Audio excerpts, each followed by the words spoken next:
warahmatullahi wabarakatuh. Perkenalkan, nama saya Lohayati, CGP Angkatan 7 dari Kabupaten Blora. Hari ini saya akan melakukan wawancara dengan kepala sekolah kami, yaitu Pak Budi. Selamat pagi Pak Budi. Selamat pagi Bu Loha. Bapak, hari ini saya ingin melakukan wawancara dengan Bapak terkait dengan pengambilan keputusan berdasarkan nilai-nilai kebajikan sebagai seorang pemimpin. Baik. Ya, siap. Saya siap diwawancara. Untuk yang pertama, selama ini bagaimana Bapak dapat mengidentifikasi kasus-kasus yang merupakan dilema etika atau bujukan moral? Baik, terima kasih. Untuk selama ini di SMA Negeri 1 Supon, tempat sekolah kita, dalam mengidentifikasi kasus-kasus yang berkaitan dengan etika, dilema etika maupun berkaitan dengan bujukan moral, maka saya mendapatkan informasi, kemudian kasus-kasus yang muncul dalam dilema etika maupun bujukan moral, yaitu satu, saya akan melihat kebenarannya dulu. Apabila situasinya adalah benar melawan benar, keputusan yang saya ambil itu dari benar, keadaan yang benar, kemudian ada keadaan yang benar lagi, jadi mengambil ini, keputusan ini benar, keputusan ini benar, ini disebut dengan dilema etika. Tapi apabila kasusnya adalah benar melawan salah, maka itu adalah disebut dengan dilema moral. Jadi sebenarnya sangat mudah sekali dalam mengidentifikasi ini. Benar, salah, benar, benar. Begitu. Selama ini, bagaimana Bapak menjalankan pengambilan keputusan di sekolah yang sama-sama benar atau sama-sama mengandung nilai kebajikan? Untuk dilema etika sama-sama benar itu, saya akan berpatokan, berpedoman, satu prinsipnya adalah dalam pengambilan keputusan tersebut harus mengedepankan kepentingan siswa. Yang kedua, harus mengedepankan kepentingan keamanan sekolah. Keamanan ini banyak sekali, keamanan situasional, bisa keamanan administrasi, bisa juga keamanan secara umum yang ada di sekolah. Itu yang menjadikan sebagai pedoman saya dalam mengambil dilema etika. Mana yang lebih baik, mana yang lebih besar. Nah, tetapi pada akhirnya maka sampai pada konklusi, kesimpulan yang harus kita ambil, kesimpulan tersebut, tindakan tersebut, kebijakan tersebut harus bermuara pada kepentingan yang bisa berdampak baik pada siswa. Begitu. Langkah-langkah atau prosedur seperti apa yang biasa Bapak lakukan selama ini? Untuk prosedur yang saya lakukan, yang pertama dalam dilema etika ini adalah saya mempelajari permasalahannya terlebih dahulu sampai saya mendapatkan kejelasan dari permasalahan tersebut, kemudian juga mencari referensi dan masukan untuk permasalahan tersebut. Kemudian selain itu juga apabila diperlukan kita bisa minta pertimbangan kepada orang lain, bisa guru atau bisa siapa saja yang tahu tentang permasalahan tersebut. Tetapi endingnya dalam pengambilan keputusan nanti adalah keputusan seorang pemimpin yang tidak boleh dipengaruhi oleh orang lain. Itulah dalam penyelesaian dilema etika yang saya buat. Baik Bapak, saya lanjutkan ya. Hal-hal apa saja yang selama ini Bapak anggap efektif dalam pengambilan keputusan pada kasus-kasus dilema etika, Bapak? Ya, dalam pengambilan keputusan yang efektif dalam dilema etika, yang pertama kita harus mensosialisasikan dulu aturan yang ada. Aturannya harus sama-sama tahu terlebih dahulu. Kalau semuanya sudah tahu, sudah disosialisasikan, maka nanti tinggal kita menyamakan persepsi untuk mengambil satu keputusan. Hal-hal apa saja yang selama ini merupakan tantangan dalam pengambilan keputusan pada kasus-kasus dilema etika, Bapak? Yang menjadi tantangan dalam pengambilan keputusan dalam dilema etika, yang pertama adalah tantangan moral. Sebenarnya moral kita. Nah, ini kita dalam pengambilan keputusan dilema etika sebisa mungkin nanti kita memikirkan dampak ke depannya. Dampak ke depan yang kita ambil, kasus yang kita ambil itu. Ini kalau sama-sama benar, dampak ke depannya bagaimana? Misalnya kita mengambil permasalahan A misalnya, itu solusinya harus begini, benar, B juga benar misalnya, maka yang kita pikirkan dampak ke depannya, apakah dampak ke depannya itu, saya yakin berbeda itu. Nanti dampak ke depannya itu ini lebih bagus atau ini yang hanya jangka pendek saja. Maka jangka panjang yang harus kita pikirkan. Begitu. Apakah Bapak memiliki sebuah tata kala atau jadwal tertentu dalam sebuah penyelesaian di tempat, atau memiliki sebuah jadwal untuk menyelesaikannya? Bentuk atau prosedur seperti apa yang Bapak jalankan selama ini? Kalau pengambilan keputusan itu tergantung dari situasi ya, situasi kompleksitas dari permasalahan yang ada. Nah, kalau permasalahan yang timbul, permasalahan yang ada, dilema etika yang ada itu sangat rumit, sangat kompleks dan menyangkut kepentingan masa depan anak yang jauh, maka kita kalau perlu harus berpikir dulu. Tetapi kalau hanya dilema etika yang mudah, kecil, misalnya tidak berdampak jangka panjang sekali, maka itu bisa kita selesaikan pada saat itu juga atau sesaat setelah itu. Begitu. Jadi tidak sama dalam penyelesaian dilema etika. Begitu. Adakah seseorang atau faktor-faktor apa yang selama ini mempermudah atau membantu Bapak dalam pengambilan keputusan dalam kasus-kasus dilema etika Bapak? Banyak.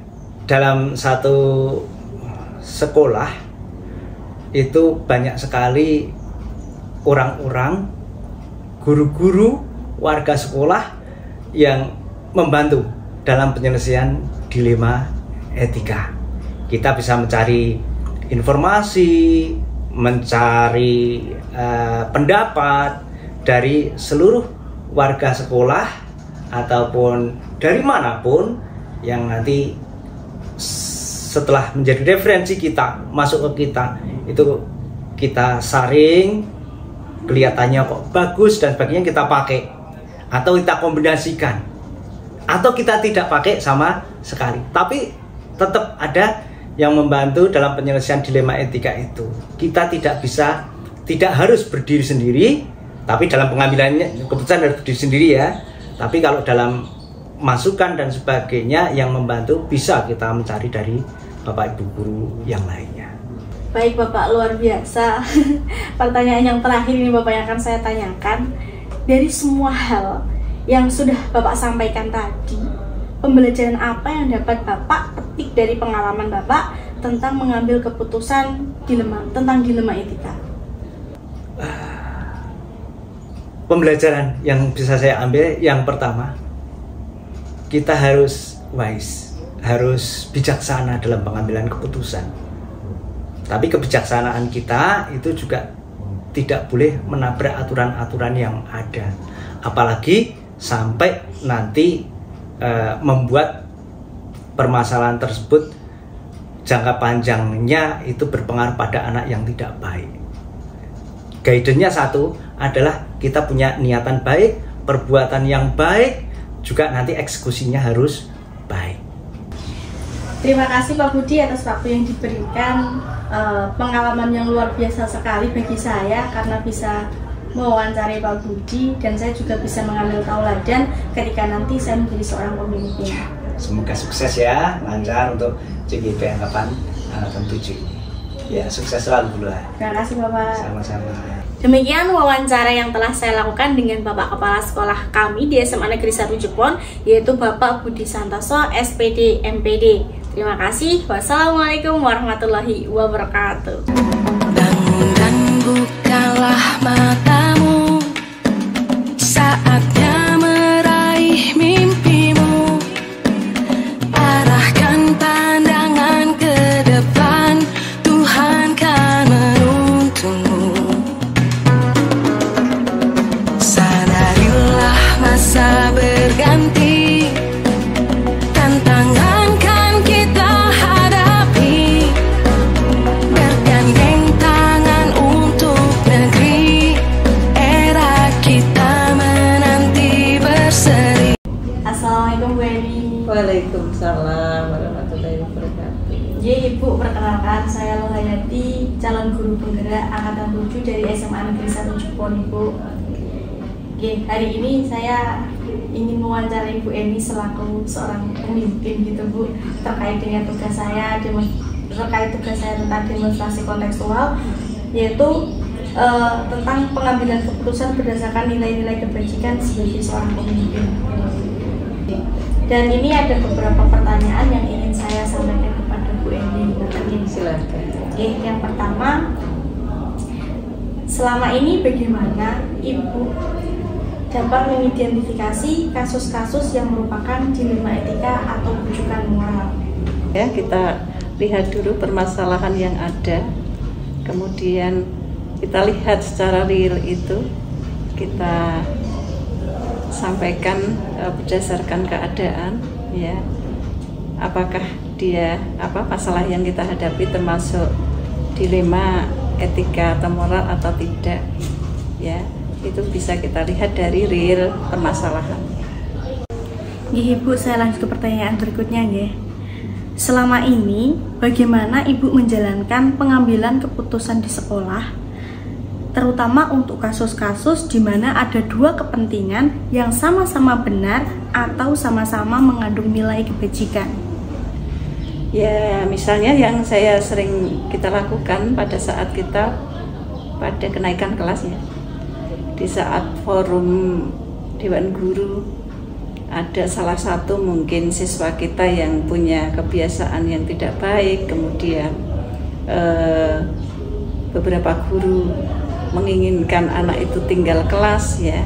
Sementara di satu pihak kita juga memikirkan nasib anak tersebut, apakah itu nanti berpengaruh tidak di dalam kelanjutannya. Itu kita perlu memikirkan dengan yang benar-benar artinya berpihak pada anak. Luar biasa Bu. Langkah-langkah atau prosedur seperti apa yang biasa Ibu lakukan selama ini? Langkah pertama kita analisis dulu, ya, identifikasi permasalahan. Kemudian yang kedua, kalau kita punya bukti atau kita punya data, itulah data yang kita cermati, ya. Setelah itu apa tindak lanjut kita? Biasanya kita juga memberikan istilahnya minta sharing dengan teman yang lain, mungkin bisa juga sharing pada teman kepala sekolah. Kalau ada permasalahan seperti ini, saling mencari solusi terbaik untuk yang ada di sekolah kita. Hal-hal apa saja yang selama ini Ibu anggap efektif dalam pengambilan keputusan pada kasus-kasus dilema etika, Bu?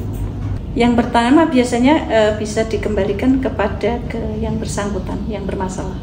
Itu kita telusuri lagi, kita berikan misalnya dia kok melanggar norma aturan, kita ingatkan pada norma tersebut. Kemudian dia juga bisa, artinya kalau hal seperti ini terjadi, apa yang sekolah lakukan itu akan muncul dari yang bersangkutan sendiri. Jadi nanti keputusan kita akan lebih, artinya bisa diterima keduanya. Satu dari misalnya kedisiplinan masih tetap kita angkat, kita junjung, sementara yang bersangkutan juga akan menimbulkan rasa kesadaran diri mereka, gitu. Hal-hal apa saja yang selama ini merupakan tantangan dalam pengambilan keputusan pada kasus-kasus dilema etika, Bu? Ya itu tadi yang saya contohkan, misalnya kalau dalam satu kasus anak tidak naik, itu yang paling sulit bagi saya. Ya. Satu pihak kadangkala anak yang sudah keterlaluan itu nanti akan jadi sorotan anak yang lain. Apakah itu bisa jadi pembelajaran atau tidak? Tapi di satu pihak, anak tersebut pun butuh kita perbaiki, butuh kita istilahnya kita bimbing lagi itu, agar keputusan kita pun nantinya tidak salah. Dan keputusan tersebut biasanya kita buat dalam suatu forum diskusi khusus dari guru BK-nya, dari guru wali kelasnya, jadi kemudian di forum plenonya gitu. Jadi keputusan insya Allah menjadi keputusan yang terbaik untuk anak tersebut. Misal itu dalam kasus kenaikan vonis. Gitu. Apakah Ibu memiliki sebuah tata kala atau jadwal tertentu dalam sebuah penyelesaian kasus dilema etika? Apakah Ibu langsung menyelesaikannya di tempat atau memiliki sebuah jadwal untuk menyelesaikannya? Nah Bu, bentuk atau prosedur seperti apa yang biasa Ibu jalankan? Kalau permasalahan seperti itu tergantung situasi, Mbak. Ya, artinya kalau memang hal itu harus kita selesaikan, ya kita selesaikan langsung. Tetapi kalau penyelesaiannya kita butuh data dan lain sebagainya, kita tidak bisa langsung. Misal permasalahan yang istilahnya GTK itu, kita juga harus konsultasi dengan pihak yang berwenang. Gitu. Adakah seseorang atau faktor-faktor apa yang selama ini mempermudah atau membantu Ibu dalam pengambilan keputusan dalam kasus-kasus dilema etika? Iya, yang pertama kita berpandu pada aturan norma dulu. Kemudian yang kedua, kita juga mengingat bagaimana kepentingan anak kalau itu menyangkut anak. Kalau menyangkut guru atau karyawan, kita juga di belakang itu kita juga istilahnya mencari solusi terbaik untuk mereka. Dan insya Allah dengan sharing dengan teman-teman, saling memberikan masukan yang terbaik, itu akan menjadi pilihan yang terbaik untuk sebuah keputusan. Bu, luar biasa sekali, sangat Bu, luar biasa gitu Bu, sangat memberikan saya pengertian sejauh ini bahwa sebagai seorang pemimpin kita itu harus punya nilai-nilai kebajikan dalam mengambil sebuah keputusan, Ibu. Nah Ibu, ini pertanyaan terakhir Ibu. Dari semua hal yang telah disampaikan, pembelajaran apa yang dapat Ibu petik gitu Bu dari pengalaman yang selama ini berkaitan dengan pengambilan keputusan tentang dilema etika? Yang inti bahwa semua kepala sekolah itu punya niatan yang baik, ya, punya istilahnya tidak semena-mena untuk mengambil keputusan. Dia juga memperhatikan anak misalnya jadi semuanya itu yang inti niat kita baik. Kalau niat kita baik, insya Allah keputusan itu yang kita ambil juga yang terbaik untuk baik anak maupun yang lainnya. Ya Bu Eni, terima kasih atas waktunya, terima kasih atas jawabannya yang luar biasa Bu. Semoga nanti bisa saya teladani ketika saya menjadi seorang pemimpin. Amin. Semoga jadi pemimpin yang baik nantinya. Amin. Terima kasih Bu. Demikian wawancara saya dengan Ibu Eni, Kepala SMP 2 Blora.